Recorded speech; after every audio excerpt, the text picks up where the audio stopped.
C'est un projet purement social, car le coût de construction est minime. D'après la firme Shrell House basée en Italie, grâce à la technologie des panneaux, l'on peut construire une maison en 4 jours avec une participation des 4 ouvriers. Pour la construction d'une bâtisse, l'on commence d'abord par la vérification structurale du chantier avant d'entamer la construction proprement dite de la bâtisse, comme l'illustrent ces images.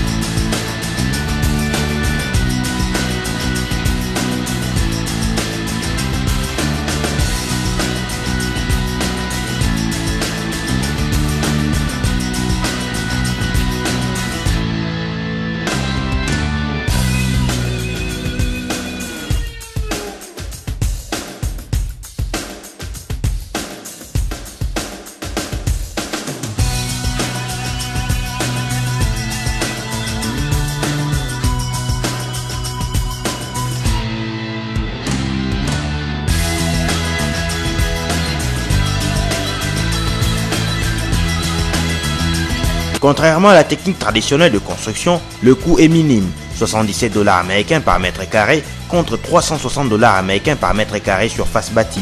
En termes de durée, 6 à 18 maisons par jour pour une moyenne de 500 maisons par mois. Le coût des constructions sont accessibles à toutes les bourses. Pour une maison de 56 mètres carrés, c'est-à-dire 2 chambres, un salon, une cuisine et une toilette, le coût est de 4 366 $ américains. Une bâtisse de 84 mètres carrés à 6 399 $ américains et une bâtisse de 130 mètres carrés à 10 451 $ américains. Tout ceci hors différentes taxes additionnelles. La finition, si vous y mettez 47 $, vous avez 125 $ par mètre carré une maison finie. Ça signifie une maison de 56 mètres carrés, nous pouvons facilement la vendre à 10 000 $. Pour sa part, Gabi Chabani, partenaire du projet, surtout dans le domaine de l'énergie, a expliqué à ses interlocuteurs les biens fondés de ces projets qui s'inscrivent dans les chantiers reconstruction. Malgré les efforts fournis, il se pose toujours un problème du coût. Nous avons construit des maisons. La moins chère coûte pratiquement 50 000 $. 59 000 $. Bon, or ici, nous voyons des maisons moins chères qui coûteront maximum peut-être 15 000 $. Il y a une grande différence. Et quand j'ai vu la technologie des Italiens, où tout était réuni, ça veut dire pour moi c'est quoi? Les prix, c'était moins cher, c'était rapide et c'était solide. Visiblement satisfait du projet, Émile Bongeli, vice-premier ministre en charge de la reconstruction, a sollicité l'implication de tous les partenaires, tant politiques qu'économiques, pour mener à bon port ces projets de construction des maisons en panneaux. Il faudrait environ 2400 mètres carrés pour l'installation d'une usine de fabrication des panneaux ici en RDC afin de limiter le coût des transports des matériels. Pour arriver à matérialiser ces projets, Émile Bongeli invite tout le monde à y croire. Nous pouvons croire d'autant plus que, comme on nous l'a dit, un de nos collègues membres du gouvernement a été présent, n'est-ce pas? Il a vu. Nous pouvons donc croire parce que souvent les Congolais, quand il y a un projet nouveau qui arrive, nous doutons. Et quand on doute, on reste au niveau du doute. Alors on ne fait rien. N'est-ce pas? On ne va pas de l'avant, on n'ose pas, on ne prend aucun risque. Or, on ne peut pas continuer sans prendre des risques. Et il en est de même de l'énergie solaire, n'est-ce pas?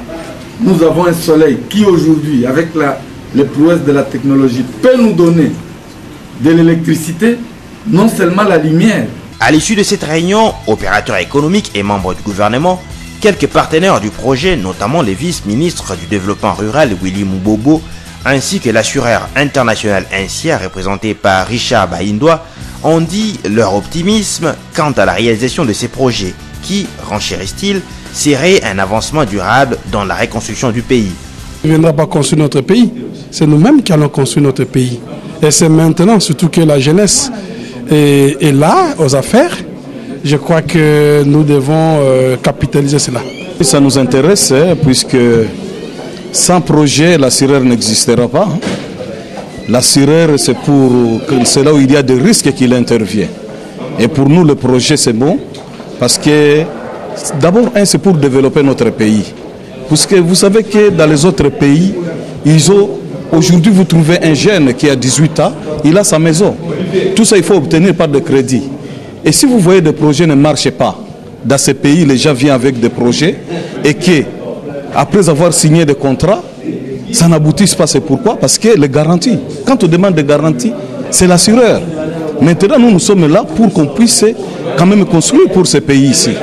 Et la NCA qui m'a donné cette responsabilité-là, en tant que le représentant des groupes NCA, qui a toujours fait bénéficier dans les autres pays de caution de ce genre. Mais j'espère que moi je suis là pour ça et j'encourage, et c'est pour cela que vous m'avez vu ici. Selon Schrell House, ces constructions présentent plusieurs avantages.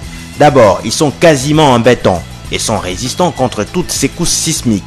Le mur résiste facilement contre la chaleur. Une des faces peut être exposée à 1000 degrés Celsius et l'autre n'en dégagera que 43 degrés Celsius. En fait, pour la construction d'une bâtisse, il existe 3 modèles de panneaux. Des panneaux simples pour des bâtisses à 4 niveaux, des panneaux doubles pour celles à 20 niveaux et des panneaux planchers qui servent de toiture. Signalons que Schrell House est implanté dans 17 pays et en Afrique, il opère déjà en Éthiopie, en Ouganda et au Kenya, où, grâce à cette technologie des panneaux en polystyrène, le coût de construction d'un immeuble de 1700 m² est passé de 2 millions de dollars américains en 24 mois à 120 000 dollars américains en 6 mois.